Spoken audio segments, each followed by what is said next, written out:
Premios a la Innovación Pública Digital.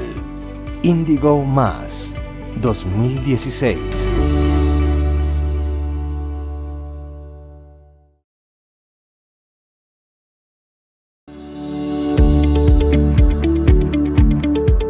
Premios a la Innovación Pública Digital. Índigo Más 2016.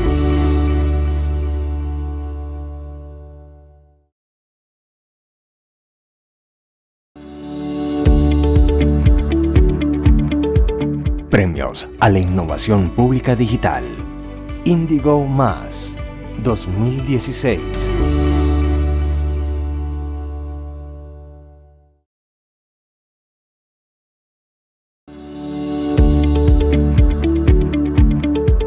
Premios a la Innovación Pública Digital. Índigo Más 2016.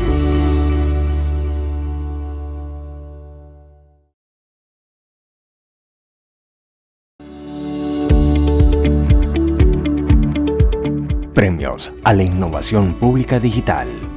Índigo Más 2016.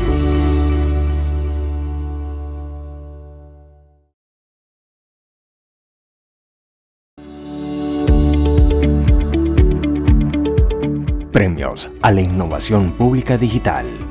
Índigo Más 2016.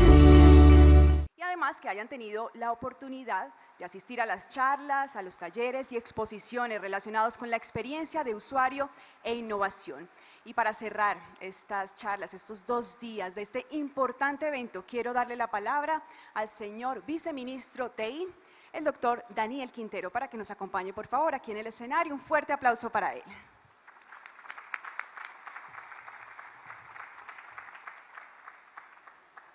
Muy bien.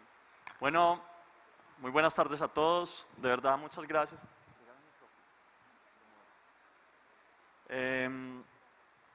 Voy a hacer una pequeña relatoría de lo que ha sido la semana más emocionante, más apasionante, llena de ideas, de lluvia de ideas, como la que nos acompaña hoy.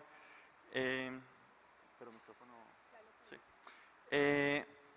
6 días que iniciaron el domingo con la llegada de una delegación a la conferencia, la ICA, que es la conferencia de líderes de tecnología de algunos de los países más importantes del mundo, Japón en términos de tecnología, Japón, Finlandia, etcétera, o sea, Singapur, los grandes países del mundo en temas de tecnología, que nos han dado además el honor de ser miembros. En Latinoamérica solo hay 2 miembros, México y Colombia. Hay muchos aspirantes, pero no es fácil entrar. Solo entran los países que han hecho una tarea continuada en temas de gobierno digital. Ahí lo recibimos, luego pasamos, hicimos un experimento muy bacano porque cogimos también a los líderes de tecnología de Colombia, los invitamos y hicimos el ICO Summit.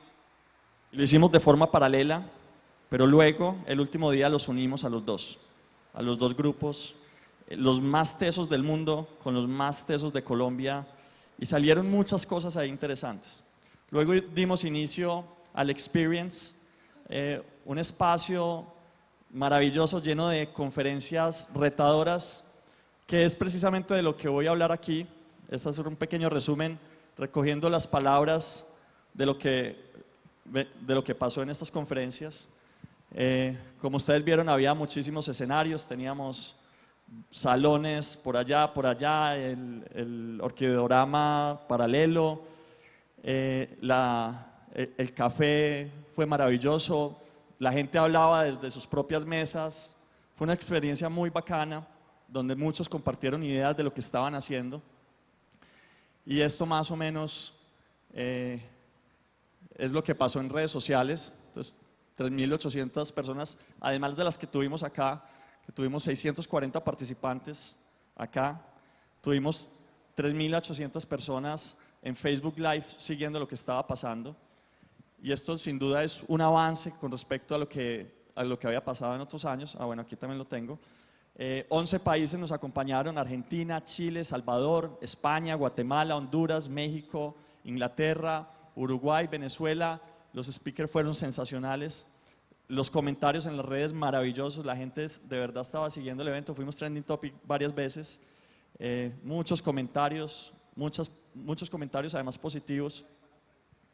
Y la conferencia, el Experience, arrancó con una presentación del ministro y una frase que yo creo que le da todo el contexto a lo que estamos haciendo.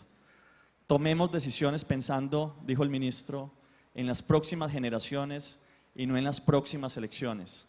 Eso es lo correcto, dijo el ministro. Y así, entonces, se inició toda una serie de charlas, de espacios para compartir, donde luego Inka Matila del PNUD nos dijo, oiga, la innovación hace sentido si realmente transforma la vida de las personas y si podemos medir eso. Innovación sin medición es carreta.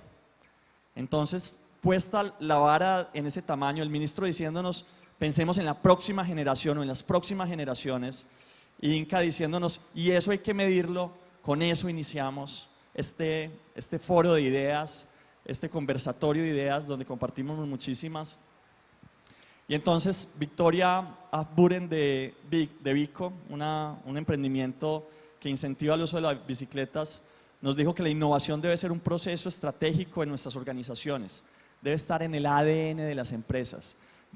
Las empresas y las instituciones y las organizaciones públicas lo tienen que volver eje central de lo que está, de su estrategia para sobrevivir, pero también para transformar lo que están haciendo.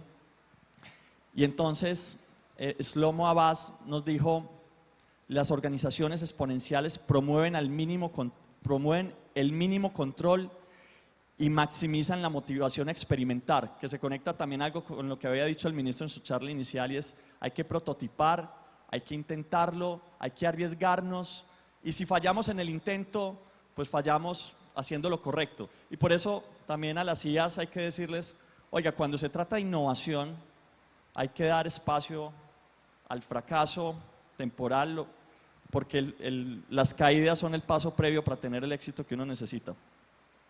El primer desafío de la innovación es el real entendimiento de mis problemas. Esto nos lo dijo Javier Guillot del DNP, y esto es interesante porque se contrapone a lo que normalmente escuchamos, y es que hay que pensar en el otro, en el usuario, y Javier nos dijo, oiga, pero es que usted también es un ciudadano, usted difícilmente va a poder resolver los problemas de los ciudadanos si no es capaz de resolver sus propios problemas. Y eso a mí me parece que es un mensaje muy interesante, porque nos pone a nosotros también como ciudadanos a pensar, oye, ¿qué problema tenemos nosotros que resolver? Pero hablamos mucho de la importancia, sin duda, de hacerlo de abajo hacia arriba, de involucrar, de cooperar, de colaborar, de hacerlo juntos. Y eso nos lo dijo Fernando Hidalgo en su presentación.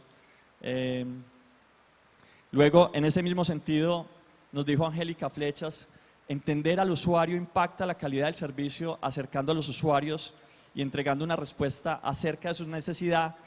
Y luego, cuando hablamos de qué es entender a ese usuario para dar los mejores resultados, Ana María Echeverry de Medea Interactiva nos dice, hay que enfocarnos en las emociones. Y eso a mí me parece que también fue retador. Es qué sienten las personas.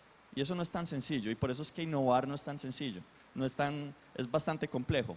Dijo de forma específica, cuando vamos más allá de lo técnico, es cuando pensamos en las transformaciones que queremos lograr a través de las emociones de los ciudadanos. Y eso implica, sin duda, también entender el contexto.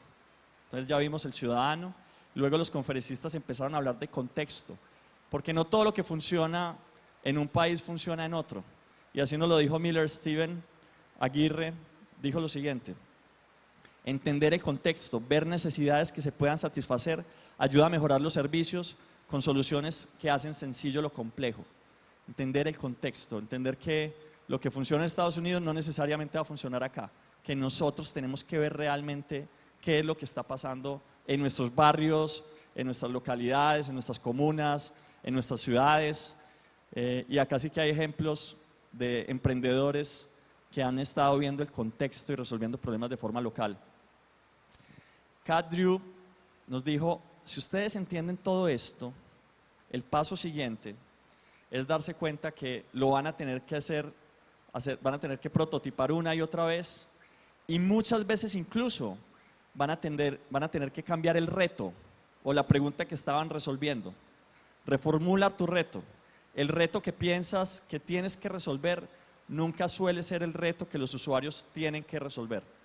Uno a veces se cree el genio que se las sabe todas y resulta que la gente tiene otros problemas muy diferentes a los que uno cree, pero si uno sigue con la intención de transformar la vida de las personas, sin duda, entonces volver a hacerse la pregunta de qué es lo que les importa, desde la emoción, desde el contexto, y ahí nos vamos dando cuenta lo maravilloso que fue este espacio, este intercambio de ideas, y cómo todo esto le abrió paso a lo que fueron los datos, porque los datos fueron un tema de conversación permanente en todas las conferencias. Alejandro Cáceres decía, así como para la inteligencia artificial la información es lo más importante, para el desarrollo sostenible también lo es. Porque uno a veces piensa que los datos, sí, eso es para los ingenieros, eso es para no sé qué. Y lo que nos decía Alejandro es, oiga, es que esos problemas que ustedes tienen de agua, de pobreza, de energía, de equidad, de un montón de cosas, se pueden resolver si usamos los datos de forma adecuada. Y en esta frase también se da introducción a la inteligencia artificial, que fue otro de los temas de los que se habló de forma permanente.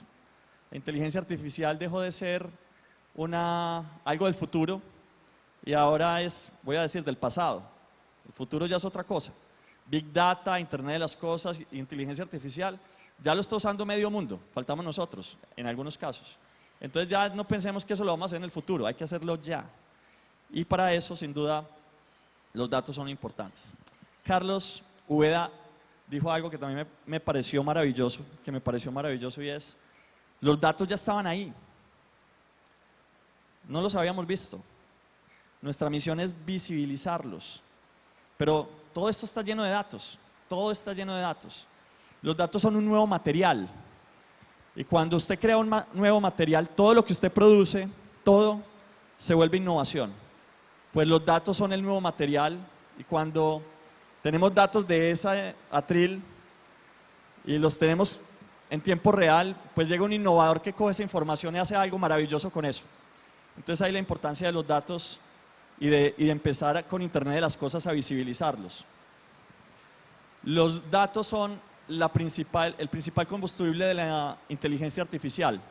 Hoy en día, cada vez más y más personas asocian los datos con algo muy valioso, como el petróleo, es el nuevo petróleo. Y usted el petróleo lo puede tener enterrado y no hacer nada con él, o lo puede extraer, y ese es el Internet de las Cosas, y el Big Data, extraer los datos, y luego lo puede refinar, como hacen con el petróleo, y eso es Google, y eso es Airbnb, y eso es Waze, y eso es muchas aplicaciones que están refinando los datos, creando riqueza. Muchas de las aplicaciones que se van a premiar hoy son de refinadores de datos, gente que está cogiendo información, la está transformando y se la está entregando a los usuarios para que tomen mejores decisiones.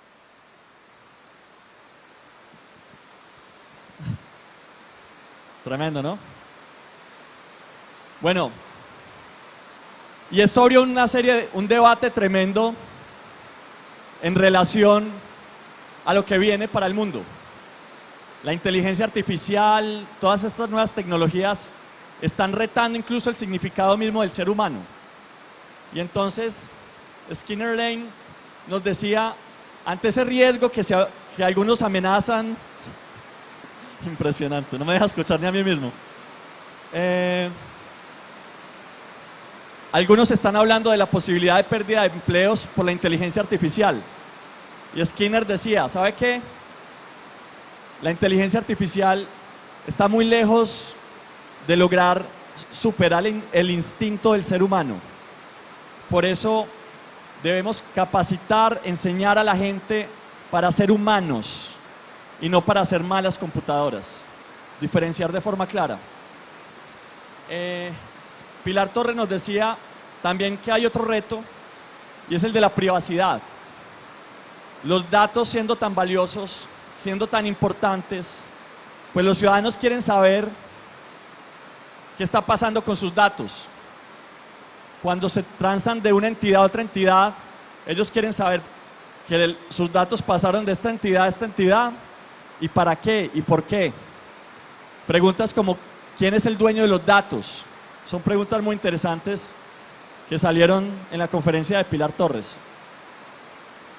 Ya para aterrizar a Colombia, entonces dijo Gabriel Contreras de Cinetic, teniendo en cuenta la crisis de los hidrocarburos y teniendo en cuenta que la mayor parte de la pobreza de nuestro país está en el campo, es allá donde tenemos que llevar el Big Data, la tecnología, y entonces eso nos introduce a algo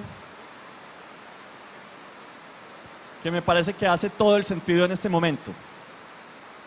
Dejemos de tratar de soñar con la paz, hagámoslo claro, pero más que hacer tecnología para la paz del futuro, hagámosla para la paz del ya, del presente, de las fincas que están, de los campesinos que están en las zonas más rurales de este país y que si les damos la tecnología adecuada, les podemos transformar la vida.